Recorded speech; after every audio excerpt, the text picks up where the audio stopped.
Tua Quý ngoài trời cho nó tua thì quý đủ đi cái mà một sau đó thì tất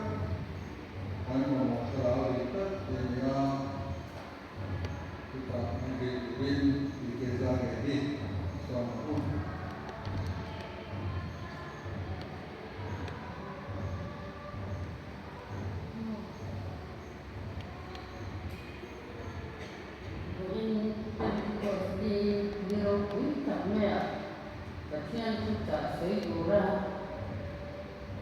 Serta orang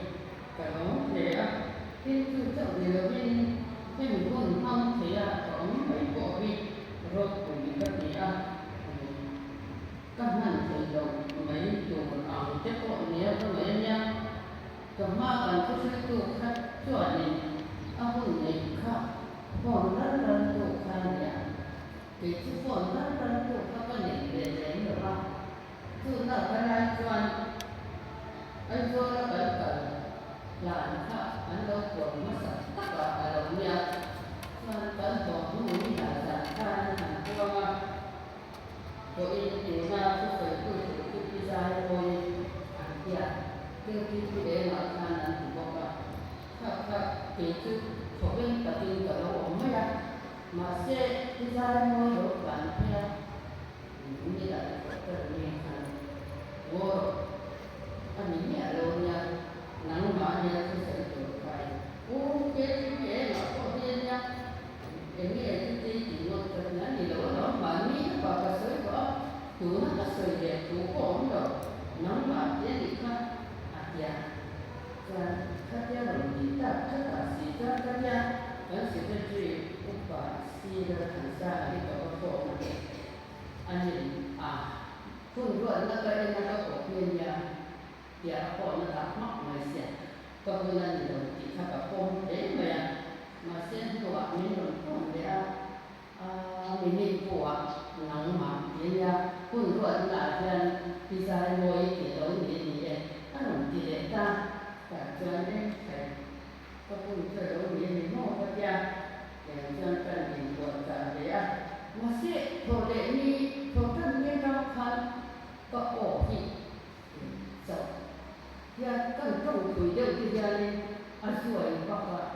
các trong gia đình thì nó đã chia ra như vậy chỉ là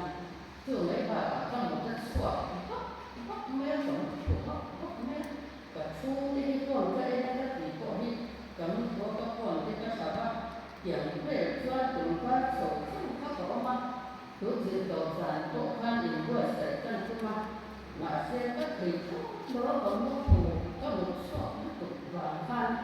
thì các họ sản xuất các thị trường mà rồi mình là in đen cái này sản rồi nó đại đa không thích chắc mấy phan in đen cái này cái này vừa xảy về thầy tờ mà rồi chung sản ra mặt đấy tôi kinh ra mặt cái cái này để luôn luôn là làm cho sự chủ liên cần rồi vừa xảy về đó là thằng khá ở trong mà thằng xưa cái có gì thì cái mà hiện ở đâu cũng đến mẹ mà sẽ cùng sang các bà hiện cái có gì hiện cần đến đủ các bài cấu đầu mà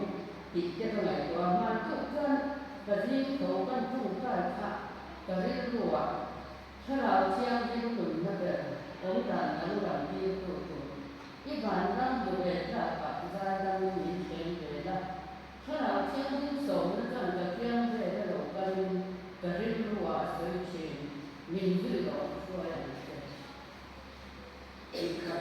riêng của mà đúng là của nhà trong này của lệ căn sở đi toàn cái đồ mà sẽ chỉ này cái riêng của thân ấy nên mẹ sau đó chiang riêng thì tu nó vẫn sử dụng sau đó thì ngừng đất rồi cái ông đàn ông làm gì của anh ấy chứ còn áp hành lắm một trả cả áp gì thì tụi lên sai ra đi miễn chuyển mà chứ miễn chuyển như tu thì mình phải hỏi phải bị được đi thế mà đi buồn ra chúng ta trên cái đồ để mấy bật chế nên chỉ cái đồ rồi mà này cái mình chưa trả lời sạch thì theo con quyết định Pentecost ni di tunma Ebenezer dan doi ini kan di laya kadunga tu siap tona IC wa sung te ko na do te le ba ka ma lai kan Pentecost ni ni ko ka sen le ba ka sia ni ni tu ka se chuan kita lupa kalian no tio ka se to ta ko yan chu arun dia doktor ke ka arun lu ta arun kan bang ma ne to wa to ke ra ko ka arun dia ka hin ni mo so ta chuan ka se ya go in hi Pentecost ni ro ni dari so Krista ai wan na chara chiang din in wan na ni san thu lai rin tu ber san ro na ni ro ku ka ni na to ba ni dam lo na ku ma tam ko yan tu chara chiang din chuan ni ko ni ti in trong tai na ma chu ka dam su ma ka the din to mi lo tu ni aเวลาya Pentecost niมันสิคันมีโซสารขายใส่เนี่ยมันก็เรียกว่าหลงนะกันเนี่ยกับลิมาที่ชวนดูนะก็ทุกที่น่ะที่ก็เรียกว่าจะต้องใจดังหลงนั่นนะตัวเด็กนั่นนะคุณโตเบลอันซีว่าเด็กมีข้อก็เป็นมุมันโตหลงเด็กเนี่ยนะก็อันมาเป็นพวงถูกเทียนก็เรียกว่าตัวเชนนี่แก่ส่วนข้างเป็นเสียทุกนักจำทุกปุ๋ยข้าจะมาก่อนทุกสิ่งที่นั่นแสดงข้างในอย่างเสร็จสดน้ำพิจารณาการเกี่ยวกับต้องจำปุ๋ยเล่นได้ที่พวกที่ก็เรียกก็ไม่ต่างที่ท่านเล่นได้จ้ะมาเสียทุกคนเสียงถึงชาติได้ถ้าการเสียงบางอย่างเสร็จกันขึ้นมาก็สวยถ้าเราพันมาหมกถ้าเราดีที่ก็สวยสดเสียงของที่กระด้างเดี๋ยวนี้อินทรีย์รู้อินจูกันมาหมกถ้าเราดีตักจูมันตัวเองแล้วรู้ว่าใส่ดาวนี่นะสาเนี่ยแต่ประเทศที่เสียตัวที่จังจิ้มชาจะมันเสียพุ่งสองคนจ้างสองคนก็มาจะมาสองคนจังจิ้มชาจะมันเสียพุ่งสองคนจ้างสองคนก็มาจะนี่ประเทศเป็นงานหาอุมีมาเสียอามาถ้าเราติดตัดก็เราเขียนรูปส่วนทุกตัดส่งสมัครจนรวยรู้จังจะอุอามาขอจะเป็นตัวเสียดอนสีดอนตัวเดินเยี่ยมที่อาศัยต่อฟังที่เราเชื่อตัวจะพออาศัยเชื่อหลังจะอุอันนี้ส่วนเป็นตัวรวยอย่างกตาอเมริกามาดินเนี่ยนะอาศัยเชื่อตอนสีจะว่าป้าเองที่จะเดินตรงสังกตาเนี่ยจุดวันนี้กตามีอะไรมาดินเนี่ยนะอาศัยเชื่อหลังจะอุก็ถึงที่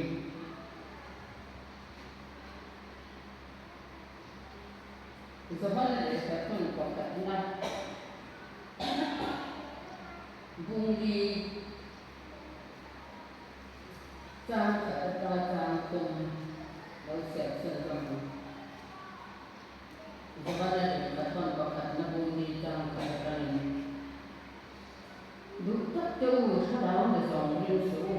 amelo jauh sarau itu kecil lakukan yang ini lo ya akuทุกสิ่งทุกอย่างตั้งแต่คนเวลาอันเราสวดตาสว่างนี้เห็นอินทรีย์ปัจจัยถ้าเราดูอินทรีย์ถ้าเราเองก็อินทรีย์ที่สร้างที่สร้างเราจังกิกันดูปัจจัยแบบนี้ถ้าเราเองก็อินทรีย์กันเราดูปัจจัยแบบนี้อันเราเลยจู่คริสต์เราแบบดูถ้าเราก็ดูอินทรีย์แบบนี้ดูนะก็คนเวลามันก็เป็นอย่างนี้Kasihan dengan bukan sebatan malam sama-sama sen.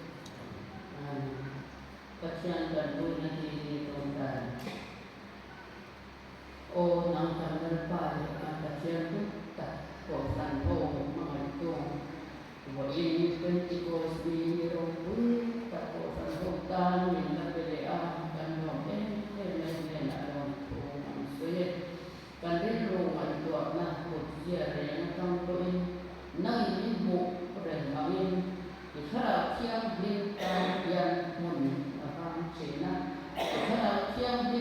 bát na chín nhung cái gì thì chín rồi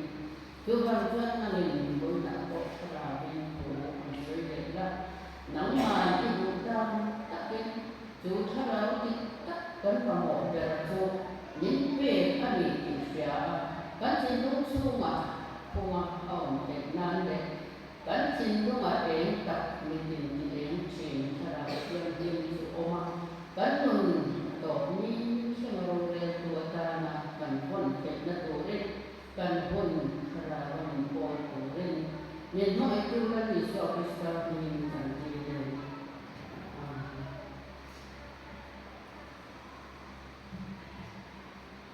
cái chuyện làm khăn cái mà một hai lão đi tập thì anh ấy cái mình tôi đi thêm sẽ cái này buat saya nak kau ni kamu cari tembak berapa cari dua orang American sejalan hei tu pun percuma orang siapa pakai hei kalau le song hei su dia yang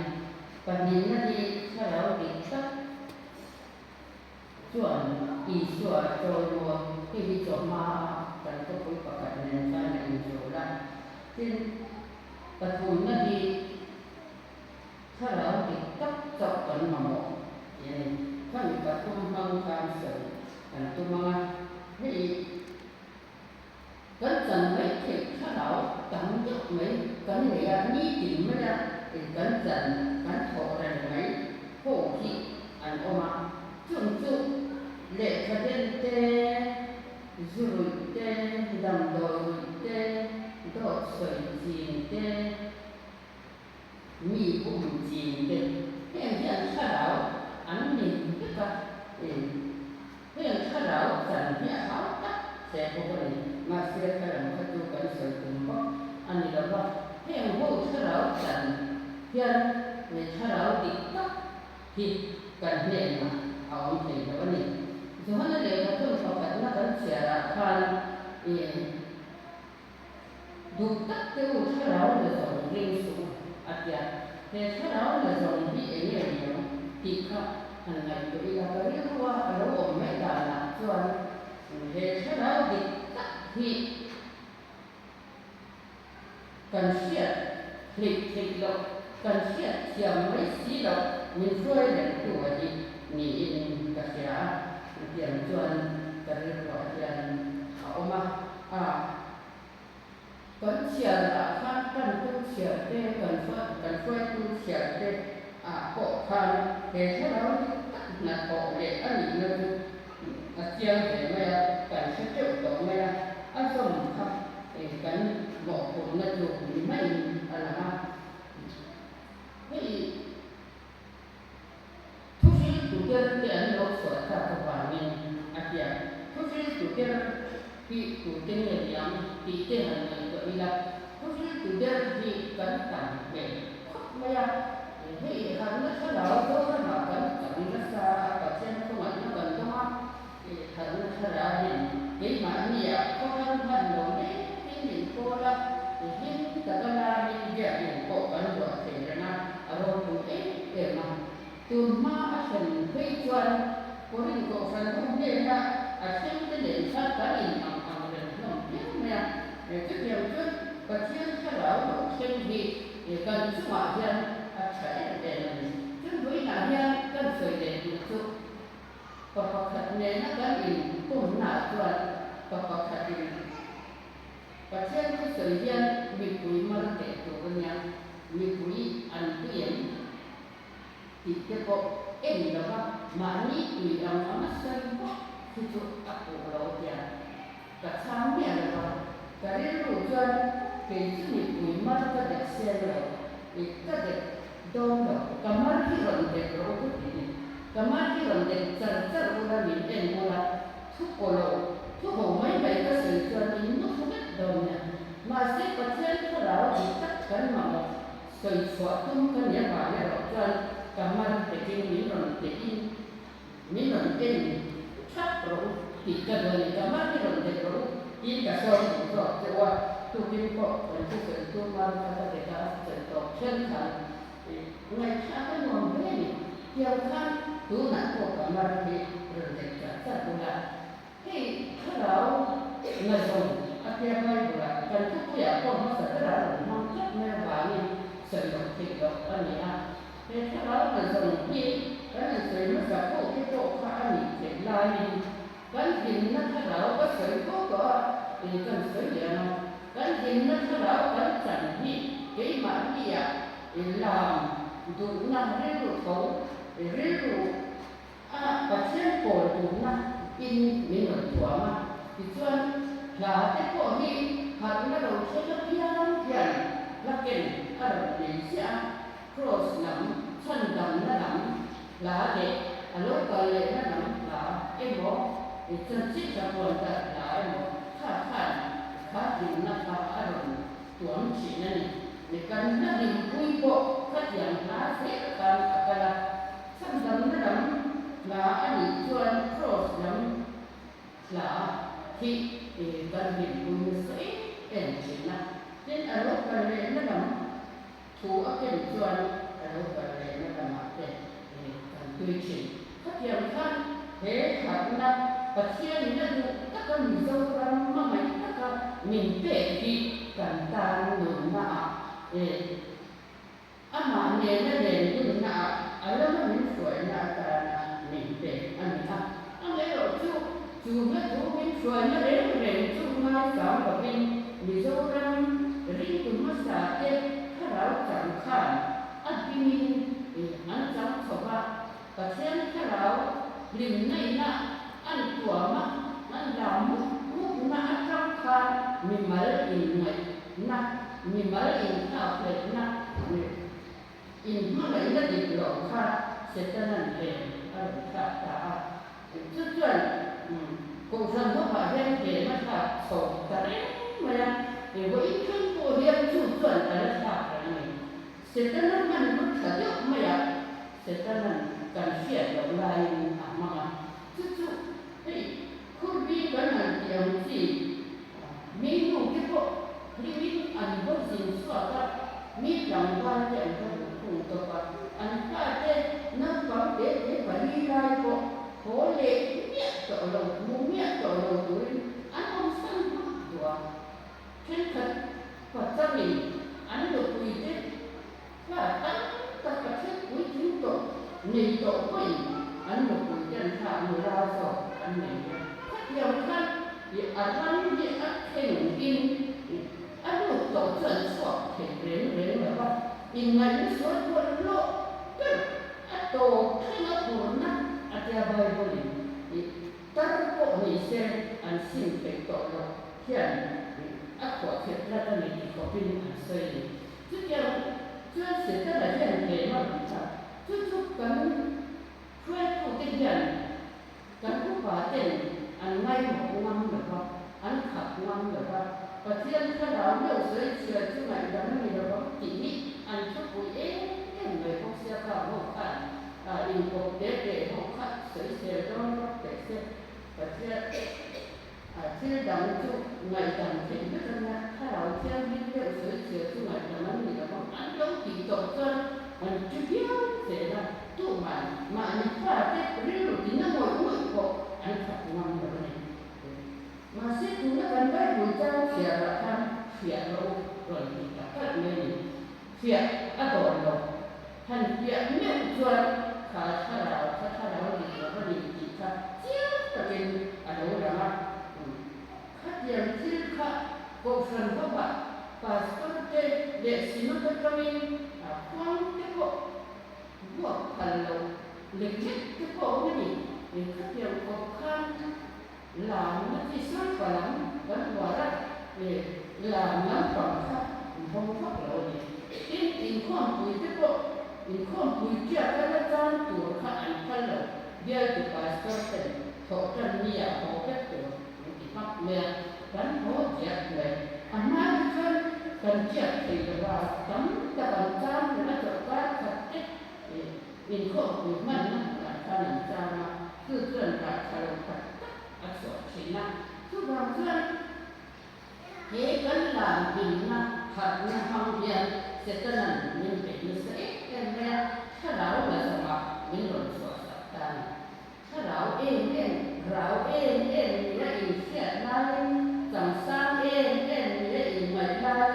ถ้าเราlàสมัครmình rồi sửa sạch sẽ tân làหวังสู้มาmình rồiคงสกัดชุดนั้นก็กันท่านหัดเล่นมาดอกจวนถ้าเราทรงลอยถ้าเราได้สดเก่งดอกจังกันหนึ่งก็คุณจู่มาเนี่ยมันโดนนั้นถึงนั่นแหละถึงนะเอาสอบที่นั้นชิ้นจุ่มจะมาเลี้ยงไปว่าพกเสียดูนั้นชิ้นพวกเดียวที่กันเรื่องอาจจะพวกมีประจังขัดเดียวมาเรื่องชิ้นจบขัดอันละอีกพวกขัดเดียวเอาสี่ขัดจนมากเพราะฉะนั้นถึงจะสาโกสารนนเวลาโกสารนนเวลสีเกินโกสารที่เขาสวยนนดีละ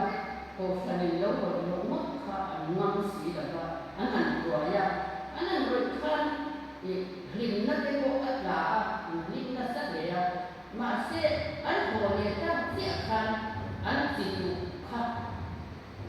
อันกีนกเช่นหนาคันอุปโภคไว้เช่นนั้นแต่เจ้าสิ่งนั้นเป็นข้อเปรียบเทียบเช่นอันนี้ตาอันโดยการอย่างนี้ควรจะเสียดูอันตามาอันเสียอันมองหัวอันจีนกเช่นเด็กที่เขาตัดลูกตีดินอันเสียซึ่งบางท่านถ้าเตรียมที่ห้องที่สวยขัดอันขับเรตาแต่ส่วนถ้าเตรียมอันที่สวยอยู่ส่วนโกศลเด็กขับเก็บตัวขัดนั่นเก็บตัวตีดินทุกเป็นอันเสียมาถ้าเตรียมอันสินตัวขัดส่วนโกศลเด็กขับอันหล่นเด็กขับว่าถ้าเตรียมมาอันหล่นตัวขัดสักสิ่งเจ้าขัดอันสินสวดตาถ้าเตรียมสินอันเด็กมาส่งฝ่าว่าขัดอันเรียนตัวตามาหลบจูตัวหน้าเจ้าหน้าวันสวยอันที่ได้ละก็มีของตัวอันหน้าดิเวทนาเราส่งตู้กันเหนือว่านี่เกี่ยวกับที่อันท่านสวดทุกอันนั้นชอบเข้ามาจุดนี้จุดตัวอย่างที่ชวนกันหลงเด็กโกชีอันนี้อันที่ตรงสมัยนั้นถ้าเราเนี่ยจะว่าอันหัวตัวจุดเช่นกับการบวชตัวนี้ไม่เก่งมาเสียอาการคงดูน่าจะสุดจริงระหว่างพวกตัวนี้ถ้าเราเนี่ยส่งจุดอันนี้ก็เป็นจุดนี้จะจุด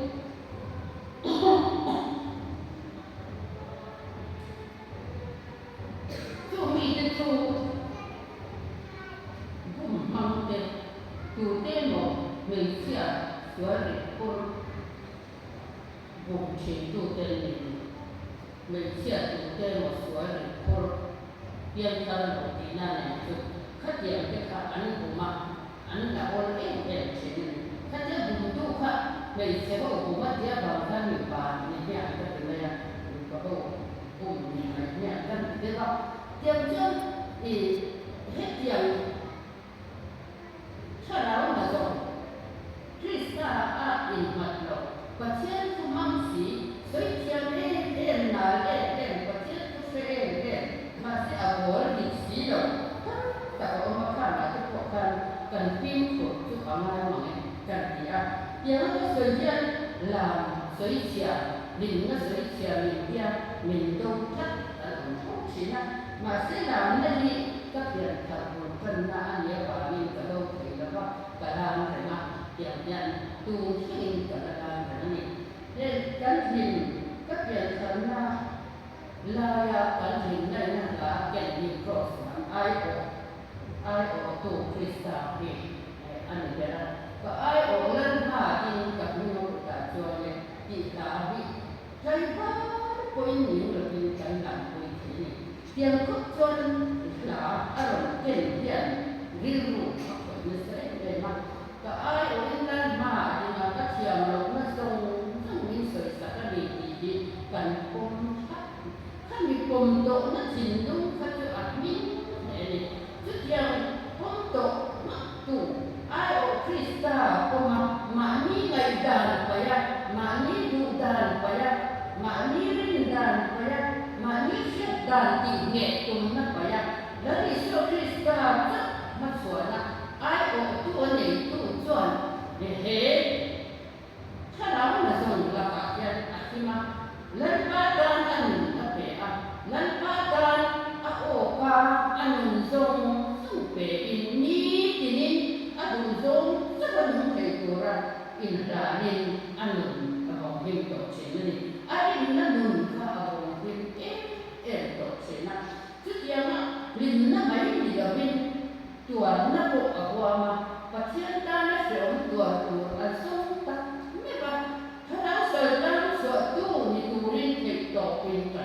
là dọc chỉ này tụ dân luôn rồng buồn mà phát sắp bền lệ sống bền bộ để cái mà thì thầy có ba cái mình biết na khá đạo chụp anh gắn mà bộ cái khá đạo đi tắt chụp lấy đi số Krista và thiên chúa ta khá đạo thiên đình đi chú gắn mà bộ cái là chụp anh à tụ dân hốt kê cũng không hốt cái bộ thì ăn ngon cần cũng không cái gì không mà thế cần biết cái thật mấy sát thế mình xiềng cái bộ mình ăn rồi của mình ở lúc ấy mà sẽ chú mất tiền những ngọn cắn tiền chú mất đi số Krista biết những ngọn cắn tiền chỉ thế mà mi biết đi là mà mi yên đi là ngọn cắn tiền là mình không đi cắn có thể biết mình chuẩn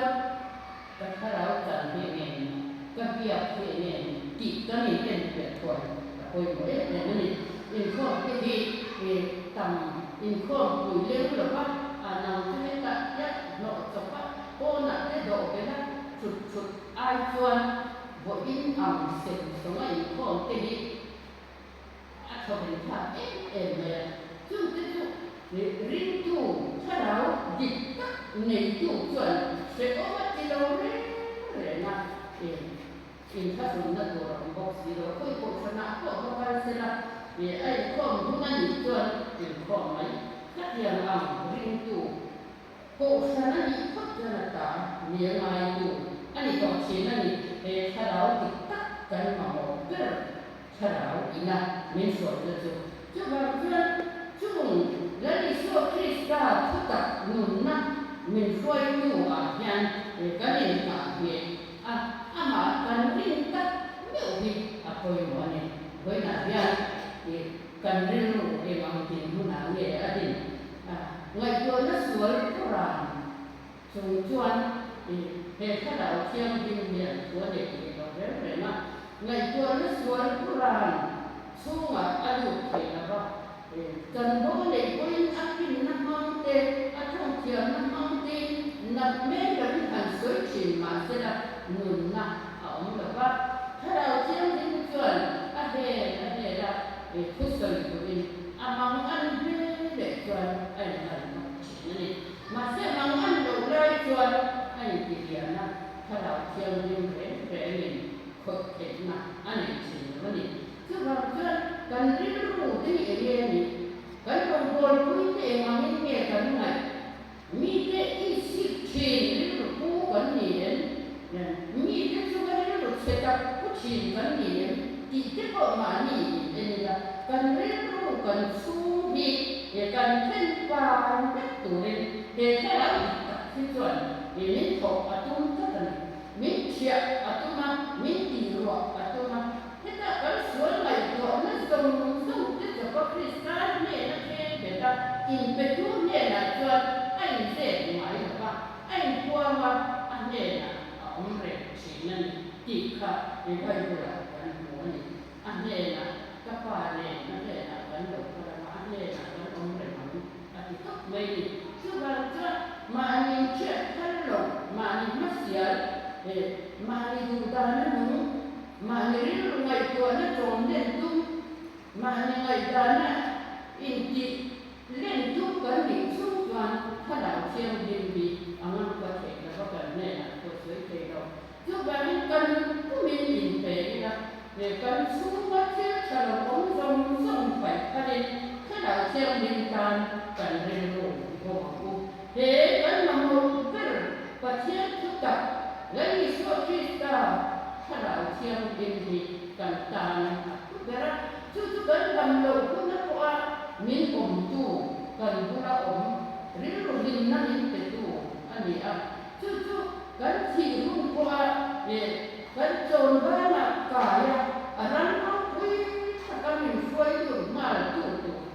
จูถ้าเราเที่ยงเรียนกันมาหมดก็ถ้าเราติดตามจบอันนี้จุดๆกับท่านนี่ที่ตู้จวนถ้ามวนนะเขาเป็นนักเป็นเทคนิคเราถ้ามวนนะมีสิ่งที่รู้เรื่องนี่ก็แค่เส้นหลอกก็ว่าถ้ามวนนะรู้คุยครับอันนี้ก็ใช่จุดเดียวจุดนี้มีเป็นอัตมากันมันมีส่วนที่เล็กนะครับมีสั้นมีเจ๊ดูอ่ะแล้วมีส่วนที่สาระแล้วมีที่สามเจ๊มีการดูอ่ะจุดเดียวตัวจวนกันสาเหตุมีก็วันนี้จุดเดียวมีเสียงคุยถึงอยู่เลยก็สันบันเรื่องของที่ตัวเด็กถ้าเราสนใจนักสอบเห็นนักดูระมันรู้อาการอินเป็นนักเรียนรู้เด็กนักศึกษาเองมาเสียมาจุดจวนส่วนที่เล็กนะส่งไปก็มีและในช่วงที่สตาร์ทก็เลยหนาหนุนตัวเองอันวัวสัตว์ที่นั่นคือบางคนไว้หนาเนี่ยกันสบายกันมาหมดให้เราติดกับในตัวเรียนที่ไปในส่วนที่เล็กนะองค์ทรงที่ไปมีที่คุยกับสยามตีเราไม่ได้รู้เนี่ยกันรู้สวยกว่านี้กันเสียแต่จนในดำดินเสียที่ก็ว่าเรื่องอย่างเรื่องอินไปไว้กันนี่ไงทุกอย่างนี่แล้วก็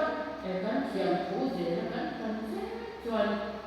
เองที่กลับมาถ้าเราเชียงดินแหละนะคุณนะกันนี่สอนเองว่าpolitik itu nanti politik si cara lakukan dari itu pun anak saya itu dia melakukan kan dua balik dia justru harusnya itu aman kalau tak ini dia melakukan dia harusnya ini dan itu